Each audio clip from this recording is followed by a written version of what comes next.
우리는 매일매일을 선택하며 삽니다. 과거의 선택이 오늘을 만들었고 오늘의 선택이 미래를 만들 것입니다. 또 한 사람의 선택은 자기 개인의 인생뿐만이 아니라 가정과 공동체의 미래를 결정하게 될 것입니다. 특별히 지도자의 선택은 공동체의 생존을 결정하게 될 것입니다. 오늘 본문의 여호수아서를 보면 하나님의 약속의 성취의 책임을 알 수 있습니다. 모든 장마다 희망적이고 발전적으로 사건들이 전개되고 있습니다. 그래서 이스라엘 백성들의 이 소문은 주변 가나안 족속들을 두렵게 했습니다. 이스라엘 백성들의 침입을 도저히 막을 수 없는, 도저히 그 이스라엘 백성들의 진격해오는 모습을 감당할 수 없는 그런 모습을 발견을 합니다. 그리고 가나안 족속들은 모두 한결같이 진멸당해야 하는 위기에 처하게 되었기 때문입니다. 말 그대로 진멸입니다. 남김없이 싸그리 다 멸망시킨다는 의미죠. 왜 그럴까요? 이 가나안 족속들의 이 문화는 하나님이 보시기에 도저히 참을 수 없는, 그들의 모든 문화가 너무나 타락해서 단 한 명도 살려둘 수가 없는 그런 문화였기 때문에 그렇습니다. 이들을 살려두었다가는 이 타락한 문화가 이스라엘 백성들을 또 타락하게 만들기 때문에 그렇습니다. 그리고 또 이스라엘 백성들을 보면 이 모든 역사와 행동의 주체는 하나님임을 알 수가 있습니다. 인간의 힘으로 할 수 있는 일이 아니라 하나님께서 친히 이스라엘 역사를 주장하고 계심을 사건을 통해서 알 수가 있기 때문에 그렇습니다. 성경의 앞에 책들을 읽어보면 창세기, 출애굽기, 레위기, 민수기를 신명기 이렇게 읽어보면 이스라엘 백성을 하나님이 두 발자국 인도하시면 이스라엘 백성들은 죄를 지어서 한 발자국을 또 뒤로 가는 걸 알 수가 있어요. 그렇지만 한 발자국씩 한 발자국씩 발전하는 역사를 우리는 읽을 수가 있습니다. 진도가 느리지만 발전을 합니다. 그런데 이 여호수아서를 읽어보면 이스라엘 백성들 약간의 후퇴는 있지만 계속해서 전진을 해나갑니다. 전진과 후퇴가 아니라 계속되는 전진의 역사를 읽을 수가 있습니다. 하나님의 약속이 이스라엘 백성들을 통하여서 아주 착착 이루어지는 모습, 한 단계씩 한 단계씩 성취해가는 모습, 그런 모습을 우리는 발견할 수가 있습니다. 꿈에 그리던 하나님의 약속이 현실이 되는 거죠. 현실로서 이루어지는 거죠. 난공불락의 성 여리고성이 무너지고 진멸당하고 아이성이 진멸당하고 이 소식이 가나안 땅에 퍼집니다.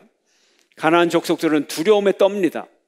그러면서 이들은 두 가지 선택 중에 하나를 선택하는 선택의 기로에 서게 됩니다. 첫째 반응은 대부분의 가나안 족속들은 연합하여 이스라엘 백성들에게 저항을 했습니다. 그리고 이들은 진멸을 당합니다. 자멸을 초래합니다. 파멸을 자초합니다. 오직 하나님 편에 서는 것만이 진리임을 이들이 몰랐기 때문에 그렇습니다. 둘째 반응은 기브온 주민들처럼 이스라엘 백성들과 평화 조약을 맺으려고 합니다. 가나안의 다른 족속들과는 달리 기브온 사람들은 이스라엘과 평화를 체결하기를 원했습니다.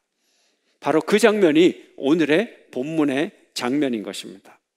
이들은 이스라엘 백성과 평화 조약을 체결하여서 위기를 벗어나고 진멸의 위기를 벗어나서 살기를 원했던 거예요. 생존을 택했던 것입니다. 오늘 본문의 이야기가 이스라엘 백성들과 화친을 맺으려 했던 기브온 족속의 이야기인 것입니다. 기브온 주민들은 여호수아와 평화 조약을 맺기 위하여 이제 이스라엘 백성들을 찾아옵니다. 여호수아라는 사람이 여리고성과 아이성을 정복했다는 소식을 듣고 이제 이 여호수아와 이스라엘 백성들을 속이기로 작정을 했습니다. 이 사람들이 지혜가 많아서 속인 게 아니라 어리석어서 속아 넘어간 거예요. 우리가 성급하게 판단을 하면 안 돼요. 성급한 판단을 하는 4가지 이유가 있어요. 첫째 이유는 습관대로 합니다. 사람들이. 대부분의 사람들은 지금까지 해오던 습관대로, 기존 관념대로, 고정관념대로, 전통대로, 습관대로, 편한대로 그렇게 행동하고 그렇게 생각을 합니다. 이거는 사기꾼의 밥이 되는 거예요. 사기꾼. 그리고 사탄은 기존 관념의 허점을 잘 압니다. 사탄은 현실을 분석하고 속이기 시작합니다. 여러분들 사기당한 적 있어요? 사기당하면 나중에 생각을 다 하죠. 분석을 해보죠. 그죠? 예. 바둑을 다시 둬 보듯이 내가 왜 사기당했나? 뻔한 건데 다 속았잖아요. 그죠? 그리고 그 사기꾼이요, 하나님 같아요. 하나님. 여러분 계좌에 돈이 얼마 있는지까지 다 아는 것 같아요. 예. 꼭 그만큼 사기를 쳐요. 그만큼.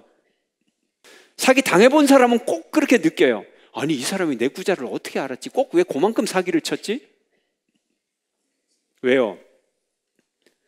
여러분의 사정을 분석을 하거든요. 다 분석을 하면 나오게 돼 있어요. 알게 돼 있어요. 우리가 올림픽 경기를 보죠. 각 팀은 상대방의 전력과 작전을 분석을 하고 경기를 시작합니다. 그런데 한 감독이 선수들에게 말합니다. 오늘 힘내! 해오던 대로 화이팅! 그러면 화이팅 지는 거예요. 100%. 왜요? 상대방은 지금 어떻게 해왔는지 다 분석을 하고 있는데, 작전과 전략을 다 분석을 하고 있는데 해오던 대로 한다고요? 그거는 밥이 되는 거예요. 밥이. 성급한 판단, 해오던 대로, 습관대로 살아가는 것. 이것은 경솔한 판단인 것입니다. 둘째로, 교만한 마음으로 판단합니다. 이스라엘 백성들 지금 몇 점 몇 패입니까? 2승 1패입니다. 그런데 벌써 승리한 장군처럼 승리의식에 젖어 있어요. 사람들은 번창하고 승승장구하고 승진할 때 긴장이 풀어집니다. 이스라엘 백성들과 지도자들, 조금만 생각해 보면, 당신들 어디서 왔는데? 지도로 설명을 해봐. 어딘데 그렇게 먼 땅이 있어? 이렇게 빵이 딱딱해지고 곰팡이가 피려면 당신 유브라데스 강에서 왔던지 저 바벨론 땅에서 왔으면 이렇게 되는데, 근데 유브라데스 강에서 화친조약을 맺을 일이 뭐가 있는데? 얼마든지 물어볼 수 있는 거예요. 근데 승리의식에 젖어서, 우리가 무섭긴 무서운 갑이요. 응? 감히 우리가 이렇게 평화조약을 맺고 종이 되겠다니, 정말 우리가 전쟁을 멋지게 하긴 했어. 응? 자만심에 빠진 거예요. 여러분, 자만심에 빠져서 뻔한 거짓말에 속아 넘어간 거예요. 칭찬에 속아 넘어가지 마세요. 칭찬을 들으면 우리의 마음의 빗장이 풀리는 거예요. 가문이설에 속아 넘어가지 않기를 바랍니다. 그리고 우리 주변에 반대 의견을 제시할 수 있는 사람을 한두 사람 이상은 꼭 두어야 되는 거예요. 건강한 사람은 타인의 의견을 수용하기도 하고 타인의 감정을 공감하고 존중하게 되는 거예요.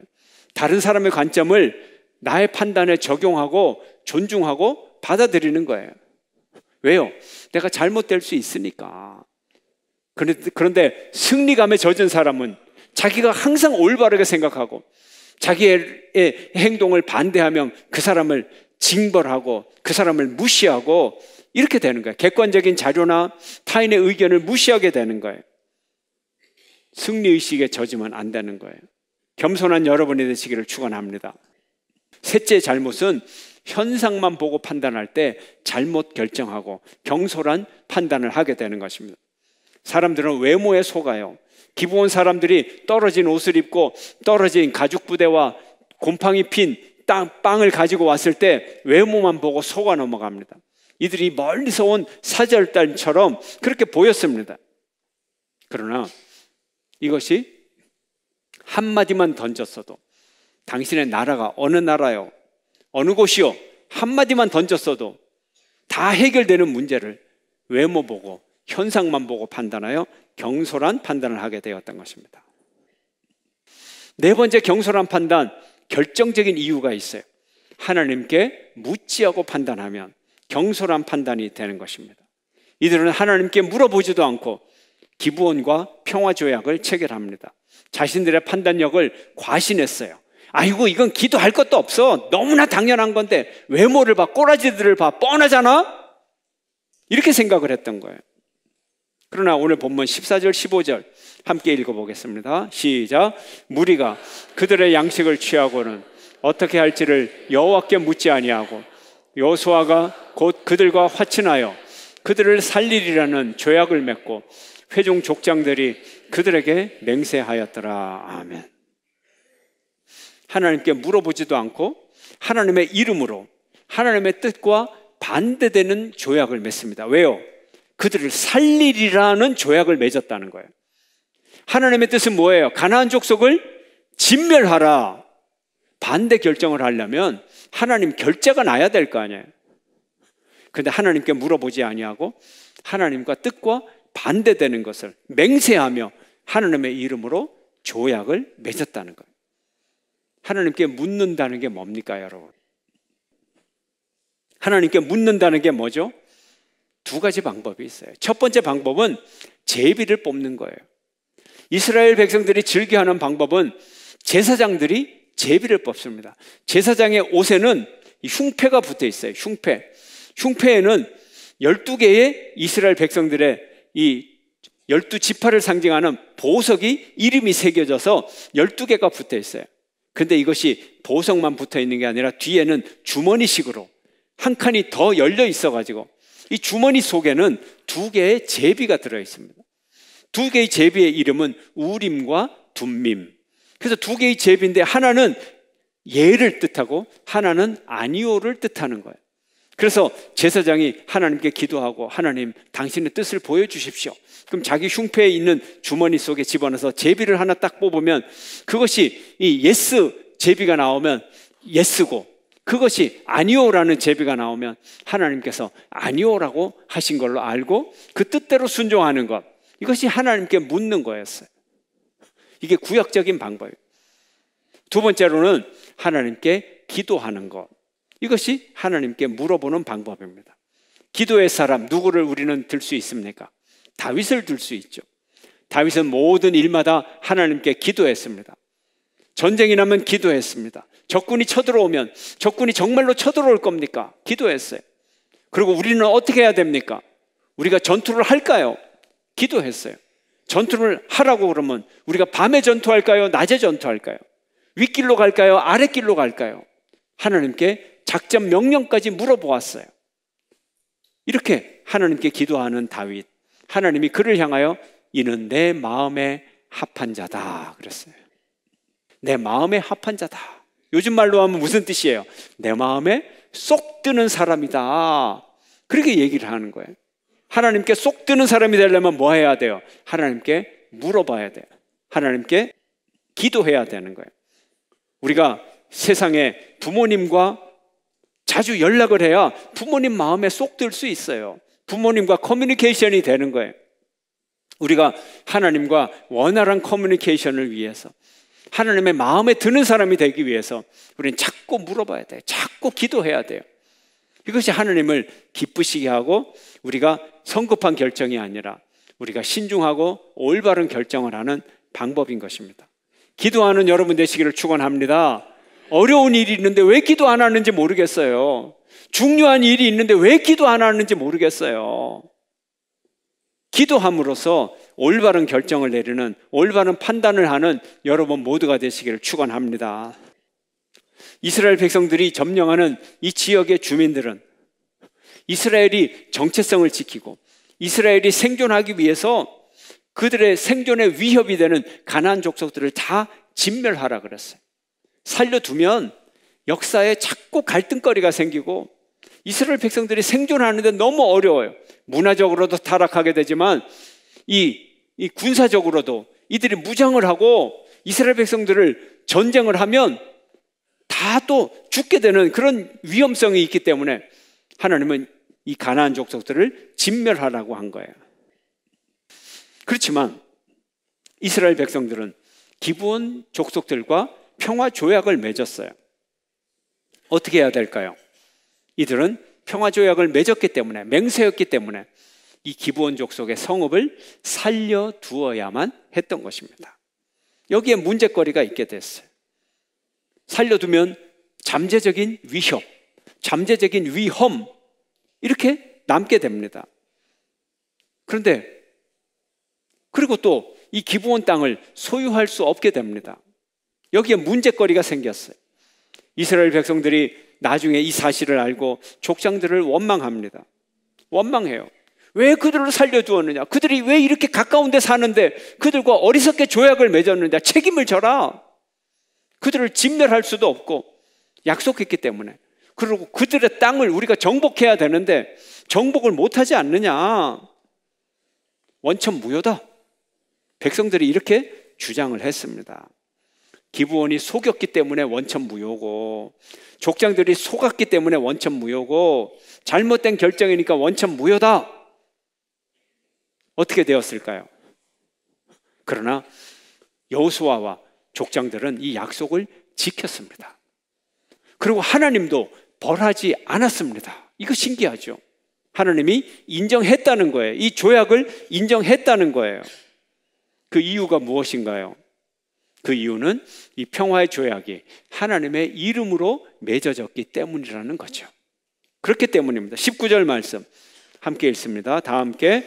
모든 족장이 온 회중에게 이르되 우리가 이스라엘의 하나님 여호와로 그들에게 맹세하였은즉 이제 그들을 건드리지 못하리라. 아멘. 그 조약을 무효로 돌려야 된다, 이렇게 주장을 하는 백성들을 향하여 족장들의 지도자는 하나님의 이름으로 맹세했기 때문에 결코 이 조약을 취소할 수가 없다는 거예요. 이것이 약속의 존엄성이에요. 약속의 종기성이에요.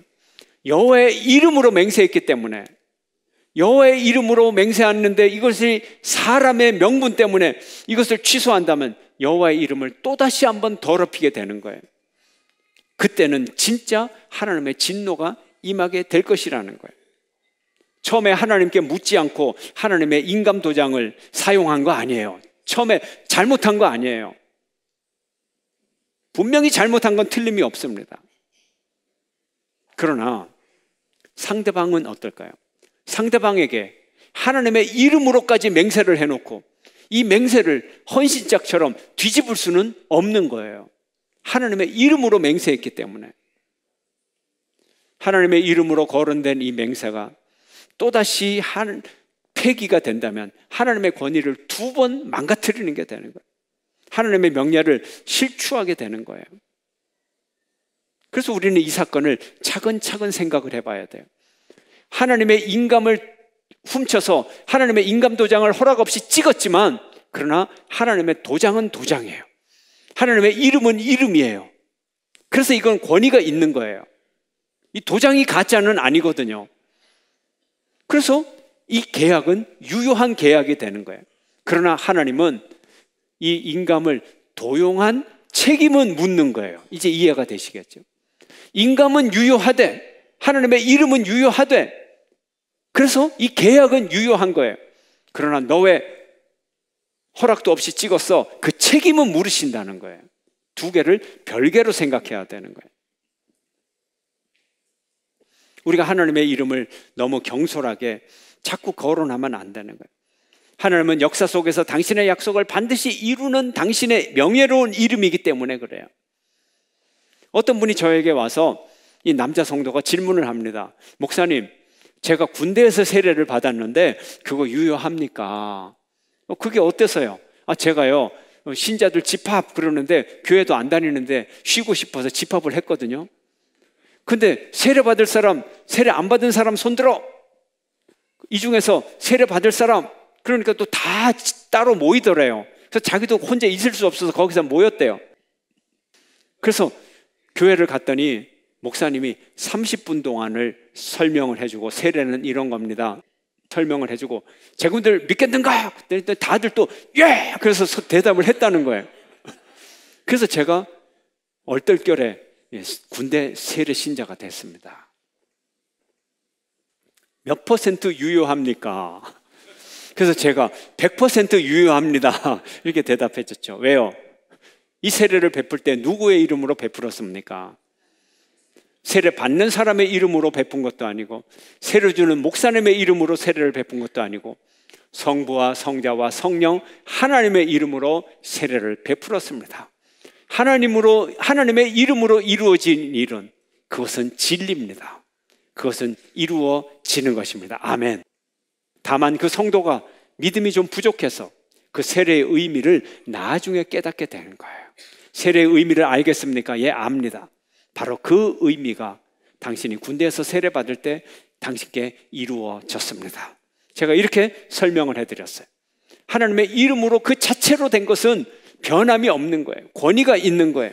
그래서 기브온과의 약속은 유효한 것이 되는 것이고, 그 약속을 이루기 위한 죄악을 저지른 그 대가는 또 그 대가대로 따로 받아야 되는 것입니다. 이제 기브온 사람들의 입장에서 보면, 이 평화조약을 맺고 기브온 백성들은 이제 이스라엘 백성들의 종이 되었어요. 기브온 사람들의 입장에서 보면 하나님의 이름으로 맹세했기 때문에 이 평화조약은 유효한 거예요. 그러나 이들은 속였잖아요. 그 속임의 대가를 받아요. 그 속임의 대가는 종이 되는 거예요. 21절 한번 같이 읽어볼까요? 다 함께. 무리에게 이르되 그들을 살리라 하니 족장들이 그들에게 이른 대로 그들이 온 회중을 위하여 나무를 패며 물을 깃는 자가 되었더라. 그들이 속임을 당했기 때문에 이스라엘 백성들의 이 종이 되어서 나무를 패고 물을 깃고 성전에 허드렛 일을 하고 그런 사람들이 되었던 것입니다. 그러나 이들은 이스라엘 백성들을 속인 벌로 종이 되었지만 그래도 죽는 것보다는 훨씬 나은 거예요. 하나님의 편에 서는 것이 그들의 생명이기 때문에 그랬던 것입니다. 백성들이 하나님의 이름으로 한 약속은 반드시 지켜져야 됩니다. 하물며 하나님 당신이 직접 하신 약속은 반드시 이루어짐을 믿으시기를 축원합니다. 아담과 하와가 타락한 이후에도 하나님은 메시아를 보내주시려는 약속을 하셨고 예수 그리스도를 통하여 메시아의 약속을 이루어 주셨던 것입니다. 성도 여러분, 기도하시기를 바랍니다. 하나님께 물어보시기를 바랍니다. 한 번의 경솔한 판단이 평생의 짐이 되어 무거운 짐이 될 수도 있습니다. 한 번의 경솔한 판단이 평생의 가시가 될 수도 있습니다. 그러나 하나님께 물어서 결정한 결정은 하나님께서 주시는 진리와 평화와 사랑과 축복의 약속이 될 것입니다. 하나님은 당신의 이름으로 약속하신 구원의 계획을 철저하게 지키십니다. 오직 예수를 믿음으로 구원을 얻고 오직 하나님의 은혜로 구원을 얻는 것, 천지가 변해도 변치 않는 하나님의 이름으로 되어 있는 약속이기 때문에 우리는 예수의 이름으로 하나님의 은혜로 구원받는 존재인 것입니다. 우리가 죄를 지어서 우리가 심판을 받을지언정 그 죄는 죄대로 받고 하나님은 당신의 약속을 우리에게 주셨으므로 우리가 예수를 믿는다면, 당신의 은혜를 믿는다면 우리는 반드시 구원받게 될 것입니다. 우리는 절대 하나님의 약속이 우리 속에서 이루어짐을 믿어야 되는 것입니다. 하나님의 응답은 우리에게 새로운 현실을 약속하십니다. 새로운 현실을 보장하십니다. 새로운 현실은 반드시 이루어지게 될 것입니다. 하나님께 여쭈어 보고 결단하는 여러분 되시기를 축원합니다. 하나님께 여쭈어 보고 여러분의 미래를 열어가시는 하나님의 은혜를 경험하는 여러분 모두가 되시기를 주의 이름으로 축원합니다.